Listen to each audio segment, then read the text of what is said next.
આજરોજ ગણદેવી નગરપાલિકાના સભાખંડ ખાતે ઇન્ચાર્જ ચીખલી પ્રાંત અધિકારી રોશની પટેલની અધ્યક્ષતામાં અધિવર્ષ માટે પ્રમુખ અને ઉપપ્રમુખની વરણી કરવામાં આવી હતી. ગણદેવી નગરપાલિકામાં બહુમતી સાથે સત્તા પર આવેલી ભાજપ પાર્ટીએ પ્રમુખપદ માટે અનિતાબહેન ભંડારીના નામ પર સત્તાવાર મોહર મારી છે, જ્યારે ઉપપ્રમુખ તરીકે રાજેશભાઈ પટેલ અને કારોબારી અધ્યક્ષ તરીકે પિનાકીન પંડ્યાની નિમણૂક કરવામાં આવી હતી. વરણી બાદ ભાજપ કાર્યકરોમાં ખુશીનો માહોલ જોવા મળ્યો હતો અને ભાજપ પદાધિકારીઓ સાથે સમર્થકોએ શુભકામના પાઠવી હતી. નવનિયુક્ત પ્રમુખ અનિતાબહેન ભંડારીએ પદભાર સંભાળ્યા બાદ શહેરના અધૂરા વિકાસ કાર્યોની ઝડપથી પૂર્ણ કરવા, નવા વિકાસલક્ષી કામોની પ્રાથમિકતા આપવા તેમજ પારદર્શક અને નિષ્પક્ષ વહીવટ આપવાનો વિશ્વાસ નગરજનોને આપ્યો હતો. મારું નામ અનિતાબેન દિનેશચંદ્ર ભંડારી છે. હું વોર્ડ નંબર 5 માંથી બિનહરીફ તરીકે ચૂંટાઈને આવી છું. હવે મારે ગણદેવીનો વિકાસ કરવો છે અને એ વિકાસને આગળ ને આગળ પ્રગતિ કરવી છે.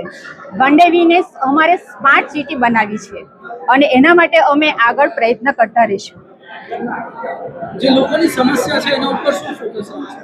લોકોની સમસ્યા છે એ અમે એમના ઘરે જઈને અમે એમની સાથે વાતો કરીશું અને એમની જે સમસ્યા હશે તેનું અમે નિરાકરણ કરીશું. આજ ગણદેવી નગરપાલિકામાં પ્રમુખ ઉપપ્રમુખની વરણી થઈ છે.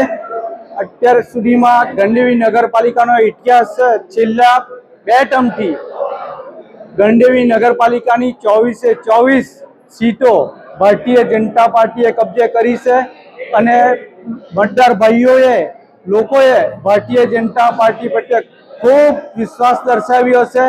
આદરણીય ભૂપેન્દ્રભાઈની સરકારમાં જે કોઈ વિકાસના કાર્યો હશે તે આવનાર સમયમાં આ નવી બોડી સૌને સાથે લઈને મહત્વના કાર્યો પૂરા કરશે અને સરકારશ્રીની લોક કલ્યાણની જે કંઈ યોજના હશે તે એ શહેરના લોકો સુધી પહોંચાડશે એની હું ખાતરી અને વિશ્વાસ આપું છું.